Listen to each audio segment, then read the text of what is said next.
In a quiet village, far from the hustle and bustle of the city, there lived an elderly woman named Margaret. She had spent her entire life working hard, raising her son Samuel as a single mother after her husband passed away when Samuel was just a baby. Margaret poured her heart and soul into ensuring her son had a good life. She took on odd jobs, worked long hours, and sacrificed her dreams to make sure Samuel had a chance at a better future. Years passed, and Margaret watched her little boy grow into a smart, ambitious man. Samuel eventually moved to the city to pursue a career in finance, leaving his humble beginnings behind. Margaret was proud of him, though she missed him dearly. They stayed in touch through occasional phone calls and letters, but as Samuel's career flourished, the calls became less frequent. Margaret consoled herself with the belief that her son was busy building a life for himself, a life she had always dreamed of for him. One day, Margaret's health began to decline.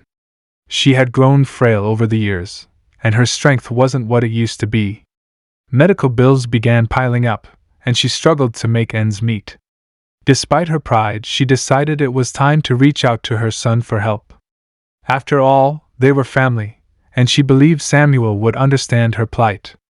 Gathering all her courage, she packed a small bag and set off for the city to visit him. The journey was long and tiring for Margaret, but her heart was filled with hope. She imagined Samuel's surprise and joy when he saw her standing at his doorstep. She could already picture the warm embrace they would share and the comfort of being with her son once again. As she arrived at his address, a grand apartment building in the heart of the city, she couldn't help but feel a sense of pride at what her son had achieved. Margaret knocked on the door, her frail hand trembling with a mix of excitement and nervousness. Moments later, the door swung open, and there stood Samuel, dressed in a sharp suit. For a brief moment, she saw a flicker of recognition and surprise in his eyes, but it was quickly replaced by something else: discomfort, perhaps even irritation. "Mother?" Samuel said, his tone distant and cold. "What are you doing here?" Margaret felt a pang in her heart at his reaction, but she smiled and replied softly, "I've come to see you, Samuel. It's been so long," and she hesitated, trying to find the words to explain her situation. "I need your help." Samuel glanced behind him, seemingly nervous about something. Margaret caught a glimpse of the lavish apartment behind him: gleaming floors, expensive furniture, and the faint sound of laughter in the background. She noticed a group of well-dressed people inside, perhaps his colleagues or friends. "Now's not a good time, Mother," Samuel said hurriedly, stepping outside and closing the door behind him. "I'm hosting an important dinner party. You should have called before coming." Margaret's heart sank. She hadn't expected this cold reception from her son, the boy she had raised with so much love. "I didn't mean to disturb you," she said, her voice trembling. "I just didn't know how to explain everything over the phone. I've been struggling, Samuel. I need your support." Samuel sighed, glancing at his watch as if he were running out of patience. "Look, Mother, I'll send you some money, okay? But I really can't deal with this right now. You should go back home." Tears welled up in Margaret's eyes, but she refused to let them fall. She had come all this way, hoping to find solace and help from her son, but now she felt like an unwelcome guest. "I see," she said quietly. "I didn't mean to inconvenience you." As she turned to leave, something compelled her to glance back at the door. It was slightly ajar, and through the crack, she saw something that made her stop in her tracks. Inside the apartment, among the glamorous guests and luxurious surroundings, was a framed photograph on the wall. It was a picture of Margaret, holding a young Samuel in her arms, both of them smiling brightly. It was a stark contrast to the coldness she now felt from her son. Margaret stood there, torn between sadness and anger. She realized that the boy she had raised, who had once been her whole world, had grown into a man who seemed to have forgotten his roots. But as she looked closer at the faces of the guests inside, she noticed something even more shocking. One of the women, dressed elegantly and laughing with the group, bore a striking resemblance to someone she recognized, a nurse from her village who had helped take care of Margaret during her illness. What was she doing here, mingling with Samuel's friends? Curiosity overcame her, and Margaret decided she couldn't leave without understanding what was going on. She pushed the door open slightly and stepped inside, her presence unnoticed amidst the chatter. The nurse turned toward her, and their eyes met. Recognition flashed across the nurse's face, and she quickly made her way over to Margaret. "Mrs. Margaret?"